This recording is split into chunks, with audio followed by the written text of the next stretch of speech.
Alaikum, Sheikh Kaka, Murtadha, Kitekedaki. Well, thank you, my brother.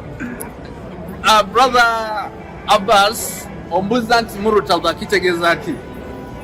Actually, nga sinaba kuchiddamu wano we tuli Karbala, ere mabega wange we bazika Imam Ali Hussein alayhi salam,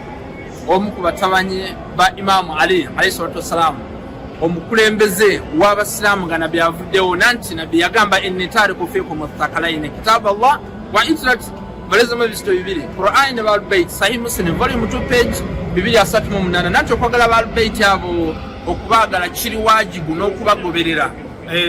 Suratu Shura ya 2:3 naye ate okwagala abasahaba kiriko obukwakulizo mu Suratul Fatih aya 10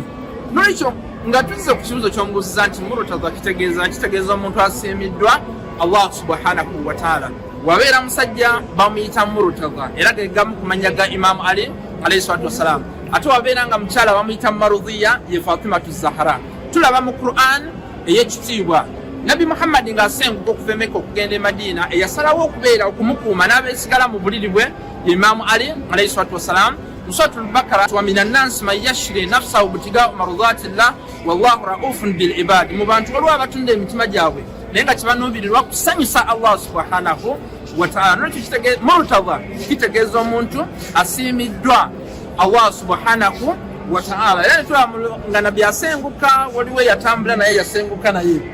ne bagenda bwe batuuka mu mpuku ng'ayina nabbi n'abeera nga atidde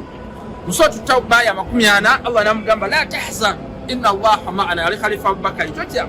Allah ali naffe naye ate yasigala okuuma nabbi teyatya yali strong nabeera nga asobola okutaasa Nabi Muhammad era n'asigala mu buliri bwe n'olwekyo Murtadha kitegeeza omuntu eyasiimibwa Allah subhanahu wa ta'ala olw'ebikolwa bye era nga ye Imam Ali wabeera mukyala Fatimatu Zahra olw'ebikolwa bye ebirungi. Assalamu alaikum warahmatullahi